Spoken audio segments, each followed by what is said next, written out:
Say it with me. It's about damn time. Say it with me. It's about damn time. Welcome.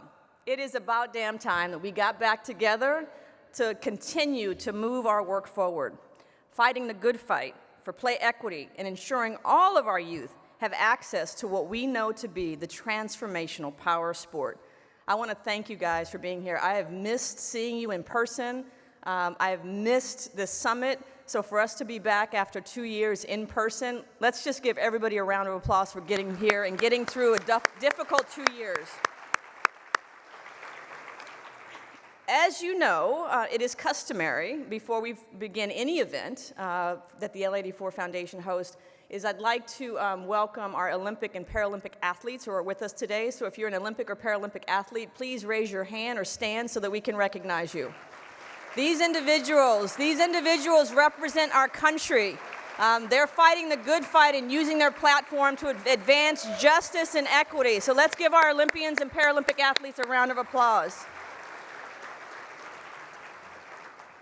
And if you recall, we kind of teased out the Play Equity Fund and the work of our charitable partner that was established by the LA84 Foundation. I'd like to recognize both my board members who are here, starting with the LA84 Foundation. I saw John Chavez, I saw Wendy Gruhl, Lisa Worley is here, and our new chair of the board, Bill O'Brien, who's with Reyes Coca-Cola, so make sure you drink and buy and purchase a lot of Coke. Over-under, the Bill might have 10 Diet Cokes today, or Coke Zeros today. So please welcome our LA84 Foundation board members.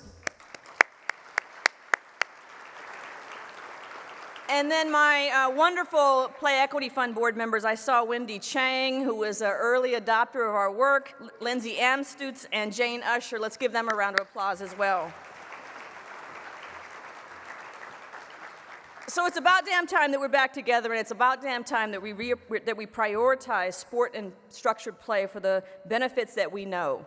Each of you know that the data and science tells us the benefits that it provides to our young people, the benefits that it provides to us as old people, if you will. And what I said in that video in 2019 and the work that each and every one of you do on the front lines of the sport-based youth development know to be true, especially the hardship our children have gone through over the last 2+ years during the pandemic. We need sport now more than ever. Isolation, being tired, tied to the computer, technology devices, learning loss, stress, and anxiety.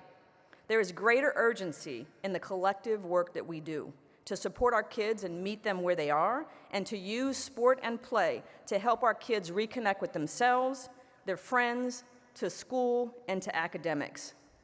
And this happens to be our 10th annual summit, and in many ways, the most important gathering that we've ever had, particularly coming out of COVID. I'm especially grateful for each and every one of you front lines that have done tremendous work over the last 2+ years to support our kids and our families during some of the most difficult challenges. And I'm especially grateful and pleased that the educators in our audience who've joined us today, principals, PE teachers, thank you for the work that you've done over the last 2.5 years. Let's give our teachers and educators a round of applause. This is our moment, people.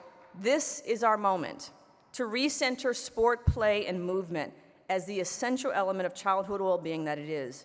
And I'm hopeful that our school-based theme this morning reminds all of you of the importance of sport, play, and movement and the fun that you had during recess, lunch, and PE. Many of you know I'm the mother of 2 boys, and like many of you, dealing firsthand with the challenges facing our kids. We read academic studies, media reports on students' challenges returning to school and our new normal. Impulse control, relationship building, teamwork, and a lack of enthusiasm for their schoolwork.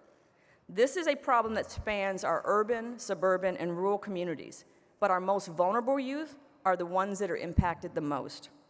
Our own youth sports survey, which you'll hear highlights from today, will show that the gap between the haves and the have-nots has only grown over the last 2.5 years.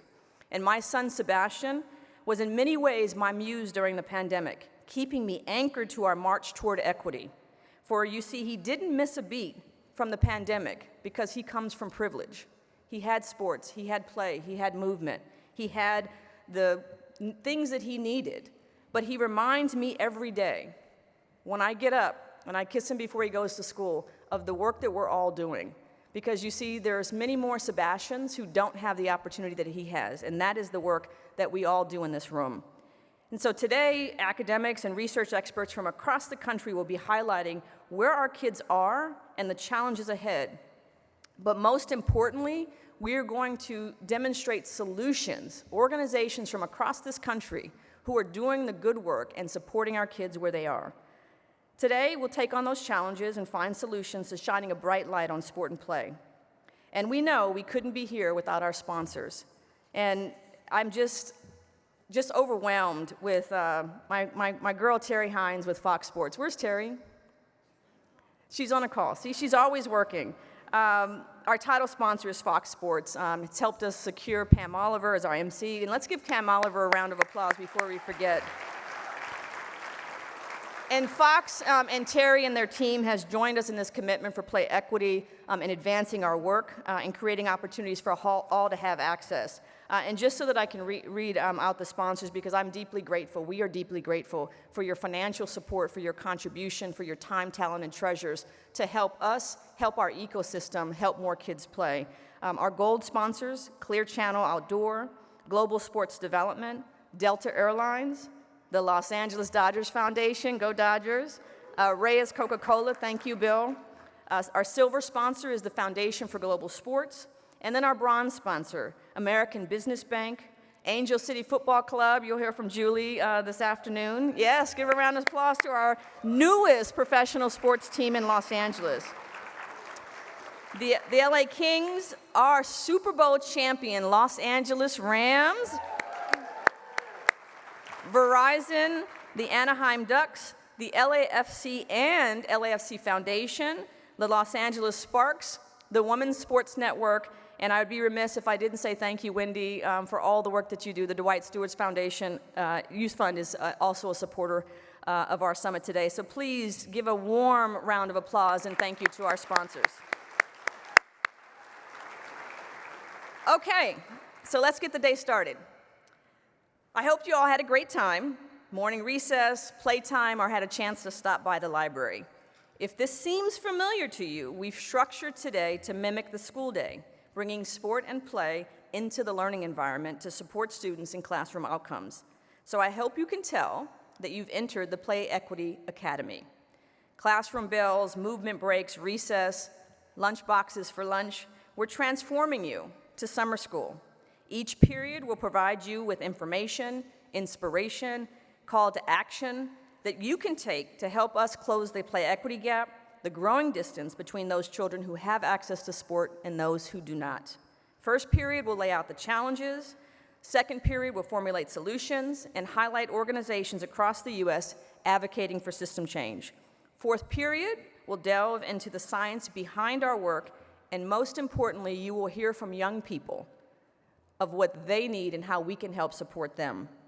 Fifth period will highlight corporate brands, leagues, and sports teams on how they are using sport and their platforms to drive social change and to help close the play equity gap. We'll begin the fifth period, we'll begin the fifth period with the celebration of the 50th anniversary of Title IX. Yes, round of applause. Gender equity is incredibly important to me. As a woman who would not be standing here today if it wasn't for sports, a little awkward middle school kind of thing going on, but we'll talk about that later. And then we'll close out our day with a special guest and an inspiring interview with our homegrown mental health advocate and MBA champion, Damar DeRozan. So let me bring, yes, Damar, a round of applause for Damar.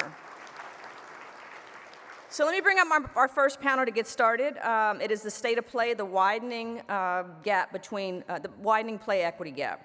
It's moderated by my dear friend and the very expression of equity itself, Dr. Manuel Pastor with USC's Dornsife Equity Research Institute. That is a mouthful. The USC Dornsife Equity Research Center. He has been on the front line of equity and inclusion all of his career, and I'm just delighted he could join us today. So Manuel, why don't you bring the panel up and take it away?